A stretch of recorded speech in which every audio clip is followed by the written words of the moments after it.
Hello दोस्तों। आज के इस वीडियो में हम जानेंगे कि हमारे कर्म कितने प्रकार के होते हैं।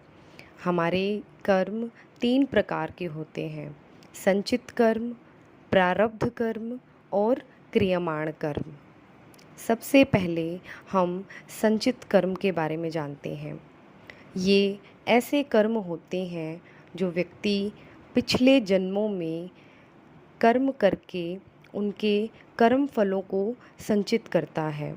जैसे हम पैसे को संचित करते हैं, सेव करते हैं और ये सोचते हैं कि ये संचित किया हुआ पैसा आगे चलकर हमारे काम आएगा।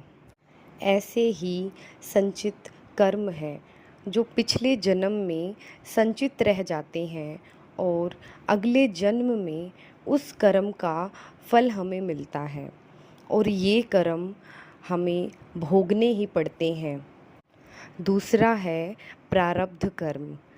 प्रारब्ध कर्म को भाग्य भी कहते हैं। हमारे संचित कर्म में से थोड़ा सा अंश मात्र कर्मों को जो हमें इस जन्म में भोगना है उसे प्रारब्ध कर्म कहते हैं। मनुष्य जीवन में प्रारब्ध कैसे काम करता है? हमारे जीवन में जो अच्छा बुरा घटित होता है, जिन पर हमारा कोई नियंत्रण नहीं होता, ये सब हमारे लिए प्रारब्ध ही है।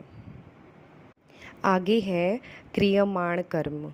जो कर्म किया जा रहा है उसे ही क्रियमाण कर्म कहते हैं। ऐसे कर्म जिनका फल हमें शीघ्र ही या इसी जन्म में मिल जाता है।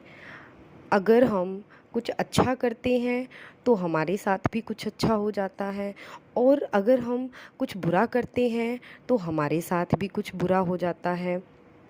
उदाहरण के लिए, जैसे हमने आज किसी की मदद की तो हमारा भी कोई काम बहुत आसानी से हो जाता है और हम सोचते रह जाते हैं कि ये कैसे हो गया, क्योंकि हमें हमारे कर्मों के बारे में ज्ञान ही नहीं है।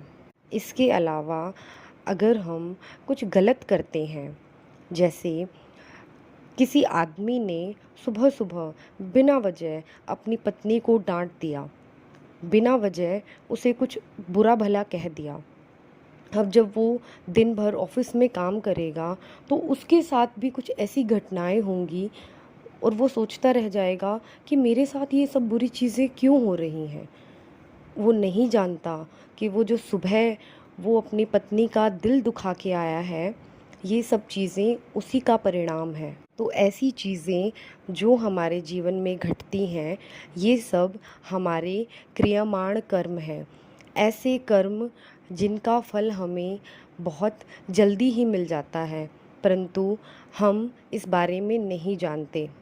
इसलिए दोस्तों, कर्म बहुत सोच समझ कर करने चाहिए, क्योंकि हमारे कर्मों से ही हमारे भाग्य का निर्माण होता है। आज के लिए बस इतना ही। अगले वीडियो में मैं आपको इन कर्मों के बारे में और अच्छे एग्जाम्पल्स से आपको समझाऊंगी। So thank you so much for watching.